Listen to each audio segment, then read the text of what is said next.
आप सभी का पुनः स्वागत है। अमीन भर्ती परीक्षा 2017 के मैथ्स वाले पेपर को सॉल्व करेंगे आज हम। पहला क्वेश्चन, इस क्वेश्चन को बनाने के मेरे पास दो बेहतरीन तरीके, दोनों तरीके समझा देता हूं आपको मैं। तीन तरीके, दो तरीके समझा देता हूं। पहले तो क्वेश्चन को समझ लीजिए। दो स्थान है, दोनों के स्थान के बीच का डिस्टेंस हमको नहीं दिया गया है। कंडीशन क्या बता रहा है, एक आदमी एक निश्चित गति से तय करता है दो स्थान को। अगर उस गति से तय करता है तो उसे 30 घंटे लगते हैं, लेकिन जैसे ही अपनी गति को 1/15 कम कर देता है तो वही दूरी 10 किलोमीटर तय होती है, जबकि समय अभी भी 30 घंटे होगा, यानी समय बराबर होगा। तो ध्यान रखिए इस चीज को कि टाइम यहां पर बराबर हो रहा है। समान समय पर दूरियां तय हो रही हैं कम, क्योंकि गति क्या हो रही है, कम हो जा रही है। तो निश्चित तौर पर आप, जब मैं ट्रिक से बनाऊंगा तो मैं देखिए 1/15 कम हो जाता है। तो पहले 15 की गति से तय करता था, तो अब एक कम करेगा तो 14 गति से तय करेगा। तो S1 रेशियो S2 की हम बात करेंगे तो S1 रेशियो S2 कैसे होगा, पहले 15 तय करता था, अब एक कम तय कर रहा है तो अब 14 तय करेगा। अब D1 और D2 की बात करेंगे तो अगर मान लिया जाए कि पहले वो D डिस्टेंस कवर करता था, तो अब वो क्या करेगा, D-10 डिस्टेंस कवर करेगा। ये समझिए इस चीज को। पहले गति 15 थी तो अब गति 14 हो गई, पहले डिस्टेंस D था तो अब डिस्टेंस D-10 हो जाएगा। क्योंकि दोनों बार, दोनों समय में अधिक गति और कम गति में समय बराबर ले रहा है। और याद रखिए, जब समय समान होता है ना, तो इस अवस्था में एक नियम लगता है कि दूरी का अनुपात समय के अनुपात का चाल के अनुपात का क्या होता है, बराबर हो जाता है। तो दूरी कितनी कितनी है, D/D-10। पहले क्या था, D दूरी तय कर रहा था, अब क्या करेगा, D-10 दूरी तय करेगा। तो पहले चाल कितनी थी, 15, अब चाल कितनी हो गई, 14। 13 गुणा कीजिए तो 14D बराबर क्या हो जाएगा, 15D माइनस कितना, 15 हम 150 ट्रांसफर कर लीजिए, इधर आके 150 हो जाएगा, उधर जाके 15 में 14 जाएगा तो D हो जाएगा। तो यहां से आपको पता चल जाएगा कि चली की दूरी कितनी है, 150 किलोमीटर। और हमको क्या चाहिए, गति, सामान्य गति। तो कैसे तय करेंगे आप, नॉर्मल कंडीशन पे एक दूरी को पहले वो, जब सामान्य चाल थी तो उस दूरी को वो 30 के हिसाब से तय करता था। तो स्पीड इक्वल टू क्या होता है, डिस्टेंस अपॉन टाइम। तो स्पीड कितनी है उसकी, ये निकल जाएगी, क्योंकि टोटल चली दूरी 150 किलोमीटर है और समय ले रहा है 30 घंटा। तो 3 पंचे 15, तो 5 किलोमीटर प्रति घंटा। ये मेरा सीधा सीधा आंसर हो जाएगा ना। ये पहले प्रश्न का उत्तर हो जाएगा। ये बेस्ट तरीका है, आपको सारी चीजें बुक में नहीं मिलेगी। ठीक है, आप चाहेंगे तो मैं सेकंड मेथड का प्रयोग भी कर सकता हूं इस क्वेश्चन को बनाने के लिए। आप नॉर्मल तरीके से भी बना सकते हैं, देखिए। लेकिन नॉर्मल तरीके में क्या होगा कि आपको टाइम अधिक लगेगा। Speed equal to distance into time होता है। तो स्पीड मान लीजिए x, डिस्टेंस मान लीजिए d और टाइम मान लीजिए 30। तो यहां से समीकरण पहला तैयार हो जाएगा, है ना। अब क्या हो रहा है, स्पीड घट गई, उसकी स्पीड कितनी हो गई, 14/15 स्पीड, 14/15 s हो गई। डिस्टेंस कितना कवर कर रहा है, D-10 कवर कर रहा है, और टाइम क्या लग रहा है, 30 ही लग रहा है। तो सॉल्व कीजिए इसको। तो यहां से क्या हो जाएगा, सॉल्व करेंगे तो जो s का आंसर है, उस s के आंसर को मैं यहाँ पर D/30 में कन्वर्ट कर देता हूँ। तो 14/15 हो जाएगा। स्पीड जो है बदल जाएगा D × 30 में, और उस तरफ हम जाएंगे तो ध्यान रखिएगा 30 इंटू D माइनस कितना होगा, 10।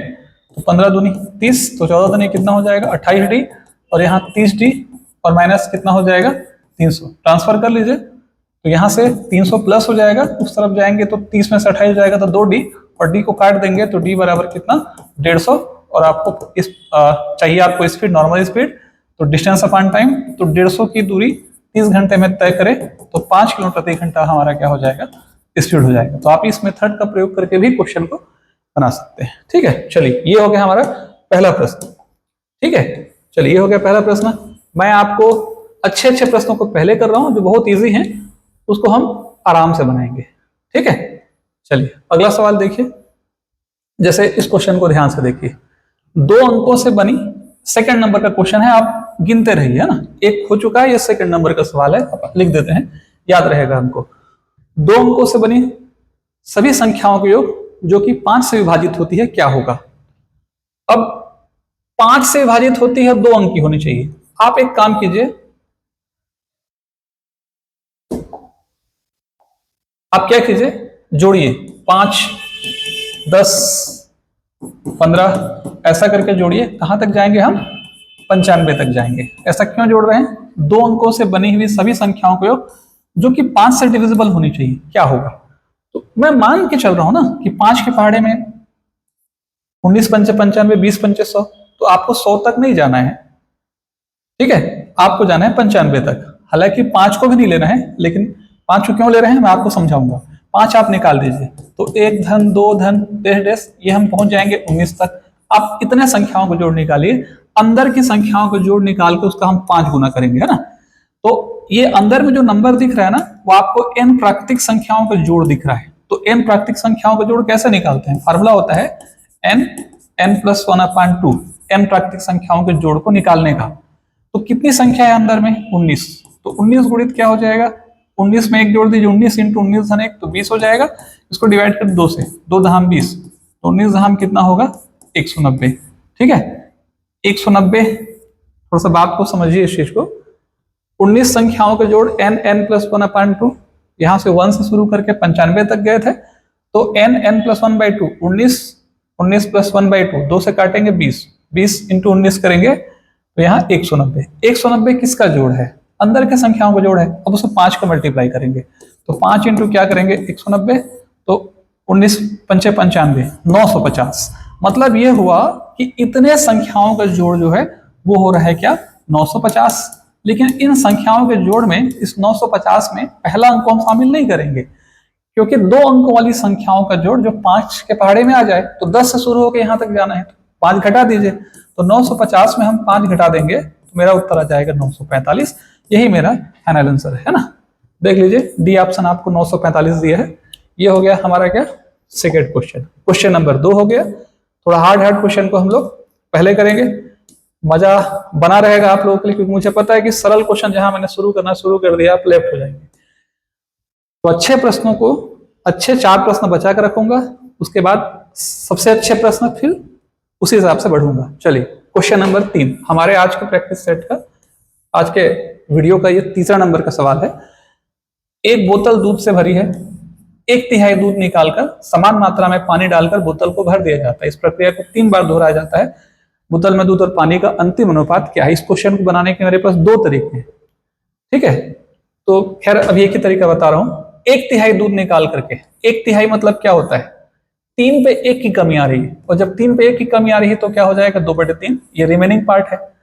एक बोतल है आपके पास, इस बोतल में आप क्या करते हो? दूध को भर देते हो। 1/3 दूध निकाल करके, 1/3 दूध निकाल के बदले में क्या करते हो? 1/3 पानी डाल देते हो। इस प्रक्रिया को 3 बार दोहराते हो। शुरू में तो केवल दूध था, 3 बार दोहराने के बाद दूध और पानी का रेशियो क्या होगा, इसको हमको क्या करना है? निकालना है। तो ध्यान रखिए इस चीज को। कैसे बनाएंगे? 1/3 दूध निकाल रहे हो तो 1/3 का मतलब होता है 3 पे 1 की कमी हो रही है, 2/3, रिमेनिंग पार्ट 2/3 है। तो आपको क्या करना है? प्रक्रिया को 3 बार दोहराना है। तो आप सिर्फ लिखिए 2/3 और 2/3 का क्यूब निकाल लीजिए। 2 दूनी 4 दूनी 8, 8/27। मतलब ये हुआ 8/27 जो है ये रह जाएगा आपका 27 हिस्से का 8वां हिस्सा रह गया। ये है दूध। पानी की मात्रा मुझे निकालनी है, तो पानी की मात्रा कैसे निकालूंगा? एक भाग में उतना भाग रह गया तो बाकी बचा पानी है, उसको आपने पानी डाल दिया। तो 1 - 8 बटे कितना करेंगे? 27। 27 में 8 जाएगा तो कितना बचेगा? 19। 19/8। तो प्रश्न पूछा है दूध और पानी का अनुपात, तो रिमेनिंग दूध है 8/27 और रिमेनिंग पानी है 19/27। 27 है, ठीक है, 19/27। 27 कटेगा तो आंसर मेरा क्या आ जाएगा? 8 रेशियो कितना हो जाएगा? 9। ये मेरा पहला आंसर है। ये हो गया प्रश्न नंबर 3। हाँ, चलिए चौथे प्रश्न पर पहुंचते हैं।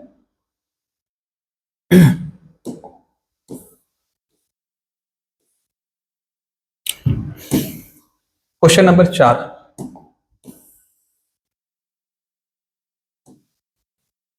क्वेश्चन नंबर 4, इसको बनाने के मेरे पास 4 तरीके हैं, केवल एक तरीका बता रहा हूं। किसी धनराशि पर 4% वार्षिक ब्याज की दर से 2 साल के साधारण और चक्रवृद्धि ब्याज का अंतर 1 रुपया, तो धनराशि क्या है? पॉइंट R² का परसेंट, ये बेस्ट तरीका है डिफरेंस निकालने का। समय 2 साल है इसलिए, तो यहाँ 4 रखेंगे, 0.4 का स्क्वायर परसेंट बराबर डिफरेंस, डिफरेंस है कितना, 1 रुपए। तो 4 का वर्ग होता है 16, दशमलव के बाद 2, 0.16% बराबर 1, तो 1% बराबर क्या, 1/0.16, तो 100% बराबर कितना, 100% बराबर 100 मल्टीप्लाई 1/0.6। ट्रांसफर कीजिए, 100 के बाद ऊपर 2 जीरो बढ़ जाएगा, नीचे में क्या हो जाएगा 16। दशमलव r का स्क्वायर बराबर डिफरेंस अगर समय 2 साल रहता है तो दर है 4, तो 0.4 का स्क्वायर का परसेंट बराबर 1, 0.16% बराबर 1, तो 1% बराबर कितना, 100% बराबर कितना। सॉल्व कीजिए उसको, 10,000 भागित क्या करूंगा मैं 16, 4 से काट दीजिए, 4 25 सम 100, 2 जीरो 4 चौक, 4 से काट दीजिए, 4 6 का 24, 4 दूनी 8, 4 पंच 20, 625 रुपये मेरा क्या हो जाएगा, पहला आंसर। ये हो गया क्वेश्चन नंबर चौथा। चलिए 5वें क्वेश्चन में पहुंचते हैं।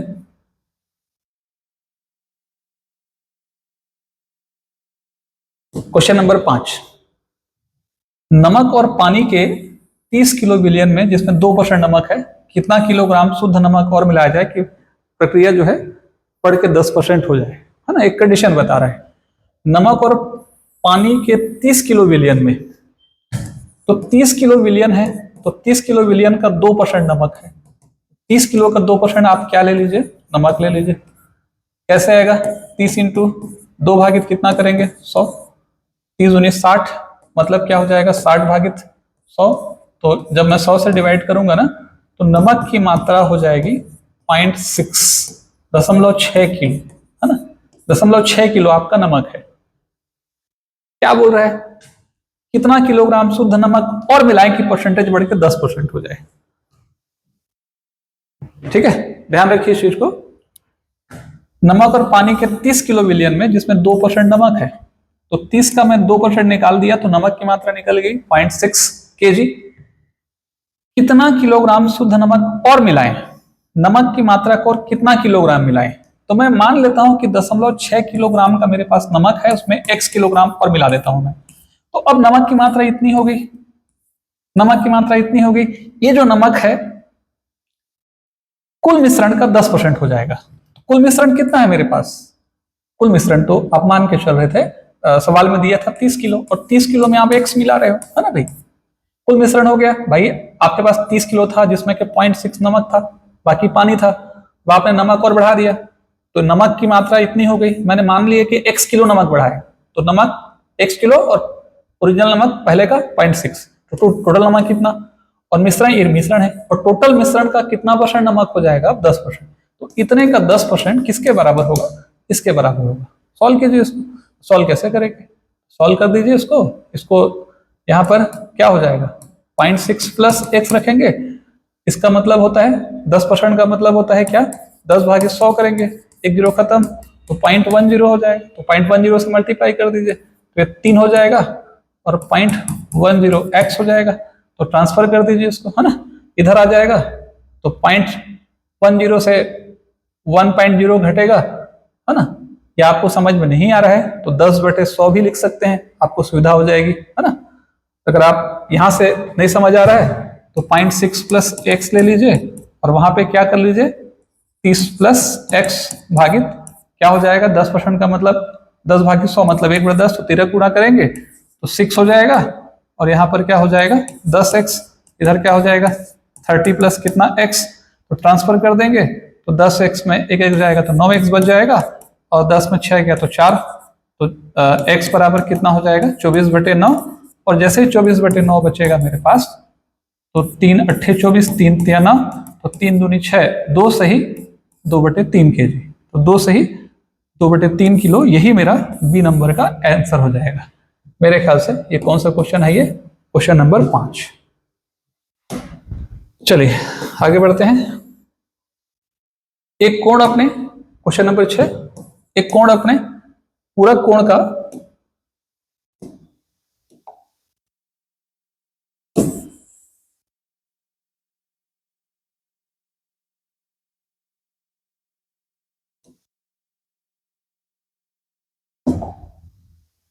एक कोण अपने पूरक कोण का 5 गुना है।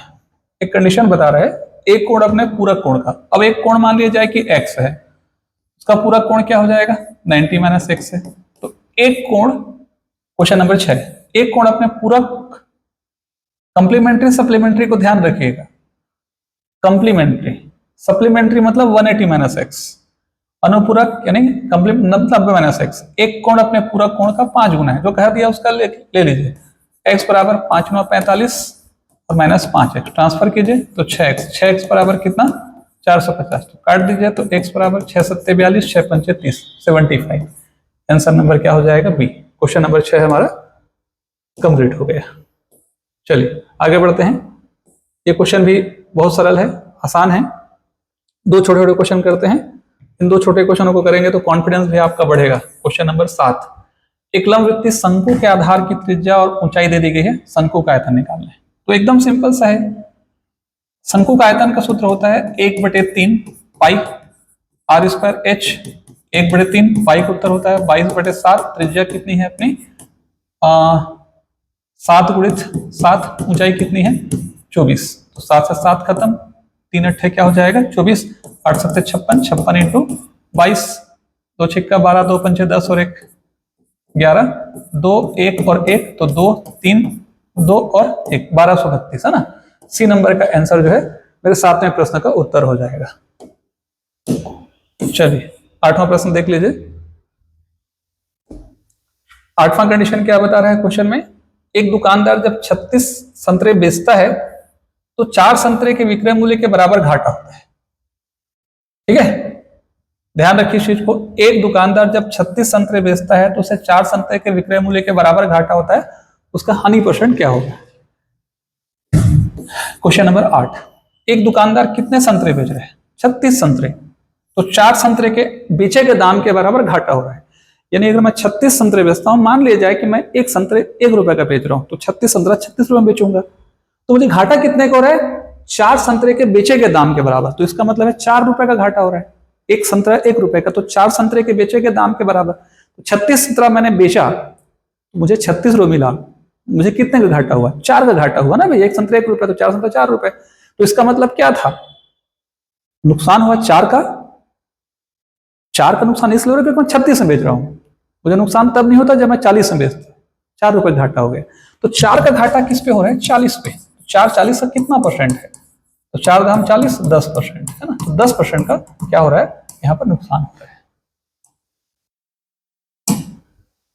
है। चलिए आगे बढ़ते हैं। ये हो गया क्वेश्चन नंबर 8। क्वेश्चन नंबर 9,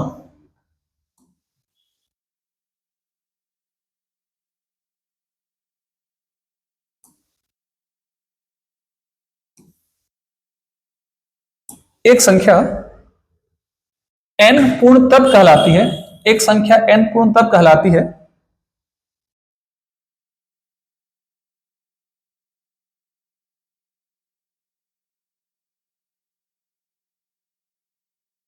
एक संख्या n पूर्ण तब कहलाती है जब उस संख्या के सिवाय उसका सभी भाज्यों का योग n होता है। तो निम्न संख्या पूर्ण संख्या क्या होगी। यहाँ पूर्ण संख्या की परिभाषा अलग दी गई है, वो वाली पूर्ण संख्या नहीं बोल रहा है जो आप पढ़ते हैं, इंटीजर के बारे में नहीं बोल रहा है। वो बोल रहा है कि कोई एक संख्या पूर्ण तब कहलाएगी यहाँ पर जब उस संख्या के सिवाय उसके सभी भाज्यों का योग n होता है। जैसे पहला ऑप्शन 6, तो 6 का भाजक कौन कौन सा होगा, 1 होगा, 2 होगा, 3 होगा और 6 होगा। तो अगर मैं 6 को छोड़ देता हूं तो बाकी बचे संख्याओं का जोड़ अगर वही संख्या होती है, ए नहीं होती है, तो पूर्ण संख्या होगी। तो 3 2 5 और 6 बिल्कुल है, ये सही आंसर। 9 को देख लीजिए, 9 का पूर्णखंड कौन कौन सा होता है, 1 होता है, 3 होता है और 9 होता है। तो अगर मैं 9 को छोड़ दूं तो बाकी बचे अंकों का जोड़ क्या वही संख्या होगी। 3 में जोड़िएगा 9 आएगा क्या, नहीं आएगा, 4 आएगा, इसलिए नहीं होगा। बाकी और कोई भी नहीं होंगे। जब यहाँ आंसर आ गया तो वही मेरा क्या होगा आंसर हो जाएगा। ठीक है, चलिए 10 क्वेश्चन हो गए, फटाफट बढ़ते हैं। क्वेश्चन नंबर 11,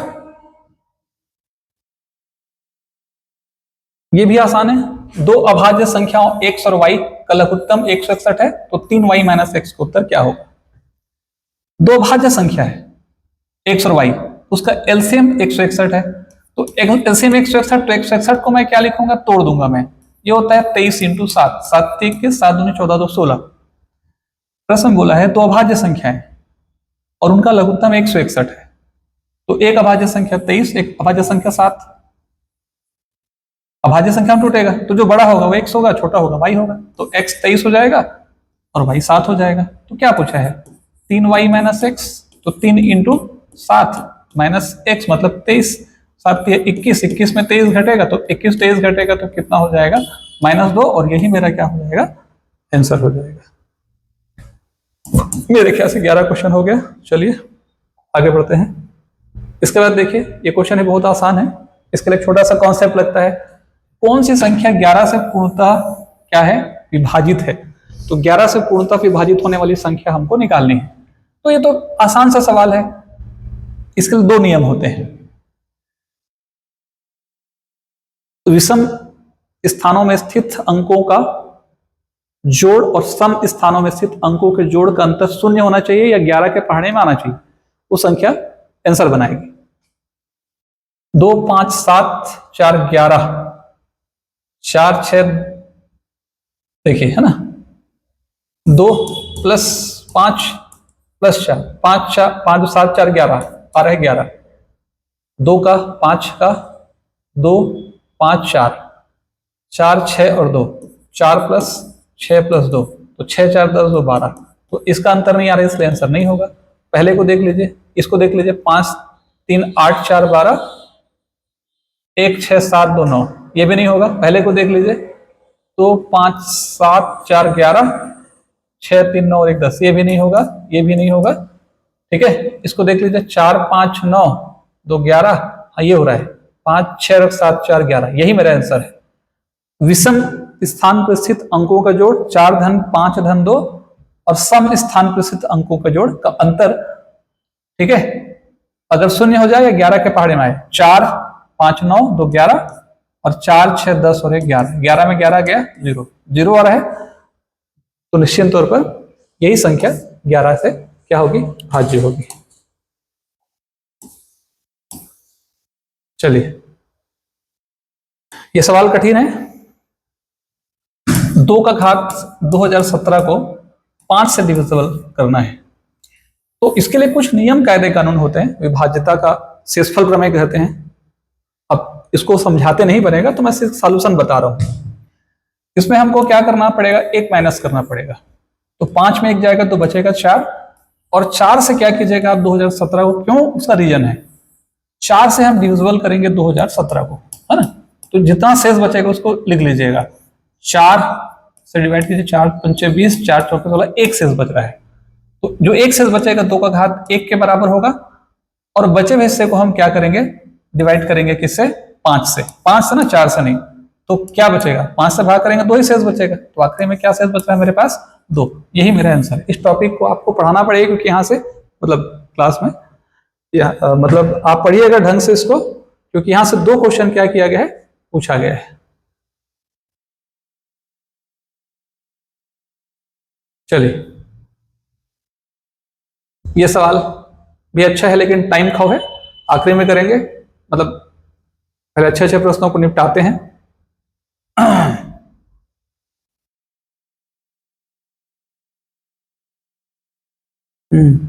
ये सवाल भी इससे आगे बनाएंगे।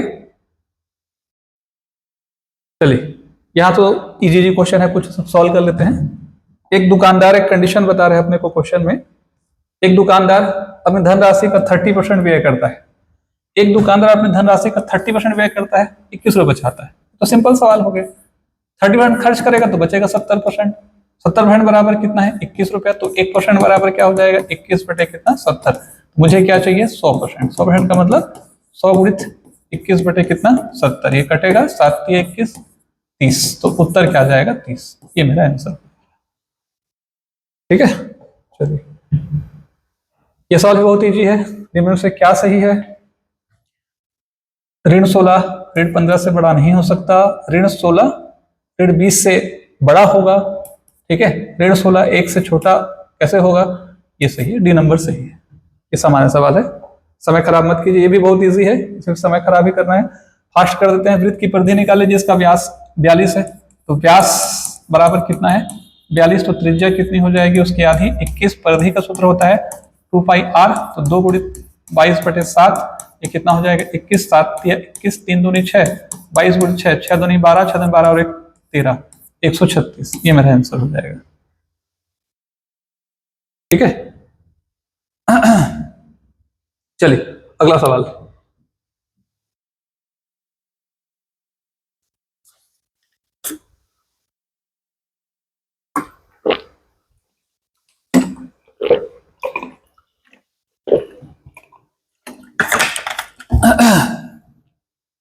एक वृत्त जिसका केंद्र O है,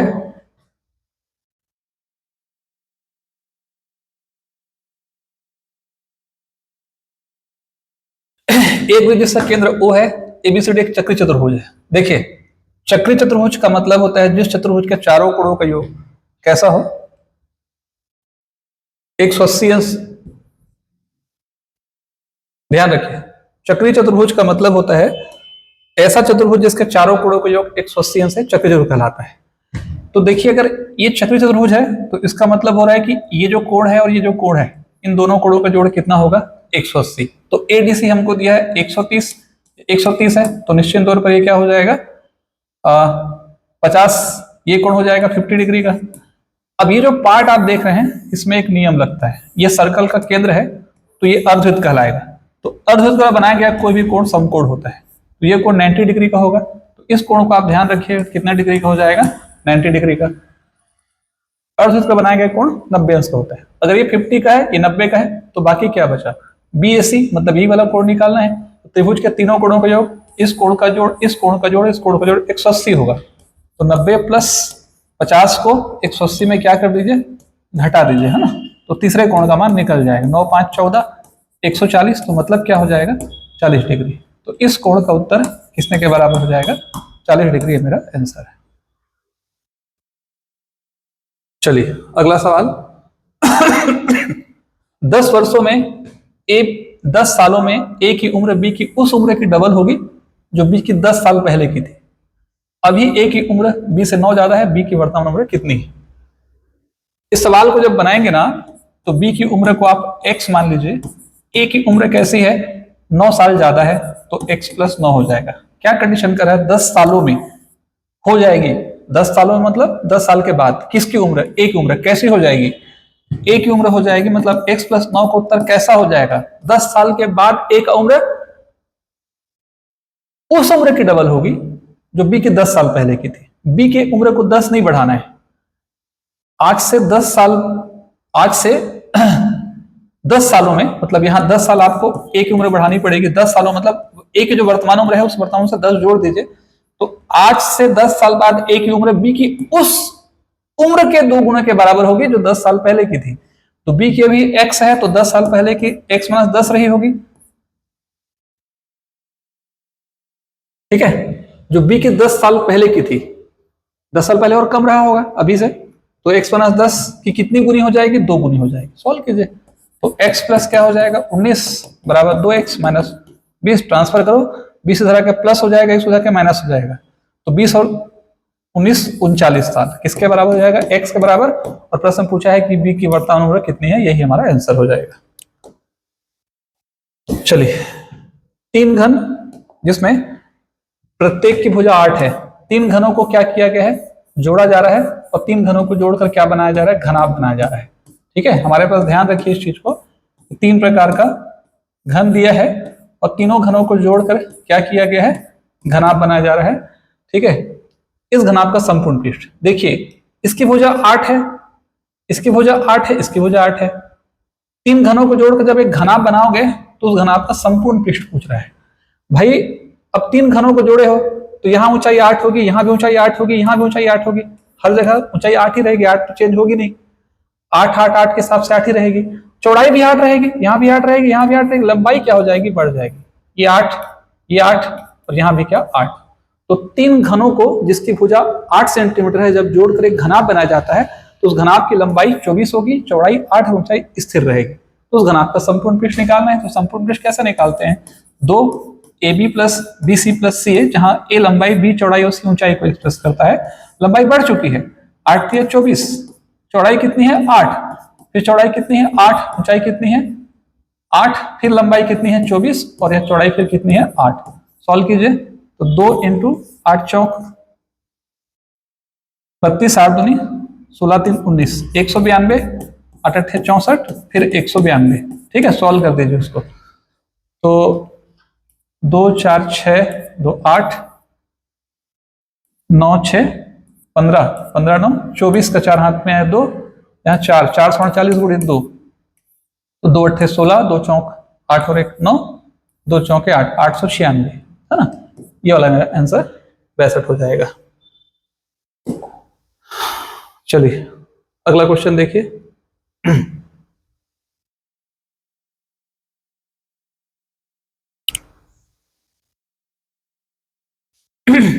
एक नाव की स्थिर गति में चाल 15 किलोमीटर प्रति घंटा है। ठीक है, देखिए सीधा सीधा हमारे पास एक कंडीशन बता रहा है, एक नाव है और ये क्या करता है, दो स्थान को, ठीक है, एक नाव की गति दे दी गई है 30 की दूरी को धारा के उल्टे, पानी का बहाव अगर इस दिशा में है तो 30 किलोमीटर क्या करता है, वो जाता है इस तरफ और वापस 30 किलोमीटर आता है इस तरफ। तो जाने 30 किलोमीटर धारा की दिशा में गया और धारा इधर बह रही है ना, धारा की दिशा में 30 किलोमीटर गया दो स्थान तक और 30 किलोमीटर वापस आया, तो आने और जाने में उसे टोटल 4.5 घंटे का समय लगता है। नदी की धारा की चाल कितनी है, जबकि इससे पानी में उस नाव की चाल 15 है। तो देखिए टोटल टाइम उसे लग रहा है 4.5 घंटा। 4.5 घंटा का मतलब होता है 9/2। समय कैसे निकालते हैं, दूरी भागित चाल, यहां भी दूरी भागित क्या चाल बराबर 9/2। दूरी समान है लेकिन चाल अलग अलग है। दूरी कितनी है 30 किलोमीटर। चाल कैसे होगी, जब धारा के साथ बहेंगे तो नाव की चाल और धारा की चाल दोनों जुड़ जाएगी। तो नाव की चाल कितनी है, प्रश्न में सीधा सीधा है, नाव की चाल x, धारा की चाल कितनी है, नाव की चाल है कितनी 15 और धारा की चाल कितनी है x, उल्टे दिशा में क्या है 15 और इसकी चाल कितनी है x और बराबर 9/2 है ना।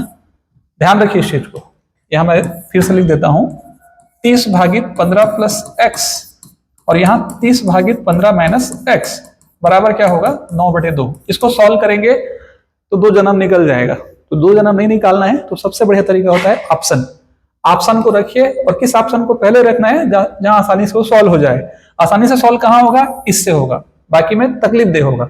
6 में 15 जोड़ेंगे 21, 21 से 30 भाग नहीं जाएगा। अब 5 रखिए यहाँ पर सीधा, तो 30 भागित 5 रखेंगे तो 15 5 20 होता है और 30 भागित 15 में 5 जाएगा तो कितना होगा 10। तो यहाँ आएगा 3 घंटा और यहाँ आएगा 1.5 घंटा। तो यहाँ आया 1.5 घंटा और यहाँ 3 घंटा, 3 में 1.5 जोड़ दीजिए 4.5 घंटा ही तो ऑप्शन में है। तो क्यों मैं बनाऊं, यही मेरा आंसर नहीं हो जाएगा क्या, बिल्कुल हो जाएगा, खत्म है ना, ये मेरा आंसर हो गया। चलिए उसके बाद 10 धनात्मक संख्याओं का औसत x है, प्रत्येक संख्या को 10% बढ़ा दिया जाए तो औसत कितना % बढ़ेगा। एकदम इजी है, 2 लाइन का सवाल है। अगर औसत x है और हर एक संख्या को जितना % बढ़ाएंगे औसत उतना ही % बढ़ेगा, 10% बढ़ जाएगा। सोचने की जरूरत नहीं है, आप दिमाग लगाने की जरूरत नहीं पड़ेगी। चलिए थोड़ा आसान सा क्वेश्चन फटाफट बनाते हैं। इस क्वेश्चन को बनाते हैं सटाक से, उसके बाद बाकी क्वेश्चन कल करेंगे। देखिए बहुत अच्छा क्वेश्चन है ना। 243 का मतलब होता है 2 का घात 5, 0.13 मल्टीप्लाई 2 का घात 5 0.07। नीचे में जब सॉल्व करेंगे ना तो 7 का घात 2 5, 7 का पावर 25 मल्टीप्लाई 7 का स्क्वायर होता है 49 मतलब 0.075 और मल्टीप्लाई यहाँ 7 का पावर क्या हो जाएगा 3 और पावर में कितना हो जाएगा 0.2। ऊपर जब सॉल्व करेंगे आप, आधार समान है, गुणा करेंगे तो घात जुड़ेगा और जुड़ करके ये दोनों जुड़ करके 13 7 20 हो जाएगा। तो यहां पर आएगा 2 का घात 5 और मल्टीप्लाई कितना होगा पावर में 0.20 डिवाइडेड बाई, देखिए यहां पर 7 का घात 0.25 मल्टीप्लाई 7 का घात 75 150 0.15 और 7 का घात कितना 3 दूनी 6 0.60। अगले स्टेप में जब जाएंगे, इसके बाद जब अगले स्टेप में जब जाएंगे तो गुणा करेंगे ना तो 5 दूनी 10 यहाँ जाएगा 5 दूनी 10 मतलब 2 का घात 1.0। इसको जब सॉल्व करेंगे 25, 15, 40 और 60, 100 मतलब 3 का घात 1.00। मतलब क्या हुआ 2/3। क्या बेहतरीन क्वेश्चन है ना। ये सीधा सीधा मेरा आंसर है। ऊपर में 2, नीचे में क्या हो जाएगा 7। तो 2/7 कहीं पर भी ऑप्शन में आपको नहीं दिया है। 3/7 सॉरी ये 3 है, ये 3 है, ये 3 होगा, 3 का पावर होगा, 3 का पावर होगा, 3 का पावर होगा, 3 है और ये 7 है। मैं क्या लिख दिया 3/7 है ना। तो 3 बटे कितना हो जाएगा 7। तो यही मेरा आंसर है, बी का आंसर 3/7 3 का होता है। हो गया। चलिए ये तो बहुत इजी है, फटाफट बनेगा क्वेश्चन। देखिए ये 15 है, ये 12 है, ये समकोण त्रिभुज है। 12 को 144, 15 को 225, 225 में 144 जाएगा, 225 में 144 घटा दीजिए तो 5 4 गए 1, 12 में 4 गया, 11 में 4 गया, 5 4 गए 1, 12 में 4 गया 8, 81। तो ये हो जाएगा 9। तो ये 12 है, ये 15 है, तो हो जाएगा 9। अब ये हो गया 9 + x। अब आप देखिए ये 20 है, ये 12 है, तो 20 का वर्ग होता है 400 और 12 का वर्ग होता है 144। तो 400, यहां भी पाइथागोरस प्रमेय का प्रयोग हो रहा है। कर्ण का वर्ग बराबर लंब का वर्ग धन आधार का वर्ग। तो कर्ण मतलब 20 का वर्ग 400, 12 मतलब 144 और यहाँ पे क्या होगा आधार का वर्ग। तो आधार का वर्ग का मतलब क्या होना चाहिए इतने का वर्ग है ना। इसे y मान लेता हूं, इतने का वर्ग। तो बताइए ये बराबर कैसे होगा, 400 होना चाहिए। तो 400 होने के लिए 144 में क्या घटाऊं कि 400 हो जाए। 10 में 4 गया 6, 256। तो ये 256 आना चाहिए यहाँ पे। अब 256 कैसे आएगा, 400 बराबर 144, यहाँ 256 आने के लिए अंदर में 9 धन 7 का जोड़ा होना चाहिए। तो 9 + 7 16 का वर्ग 256 होता है। तो निश्चित तौर पर ये 9 है, तो x का उत्तर 7 हो जाएगा। तो ये मेरा क्या हो जाएगा आंसर हो जाएगा।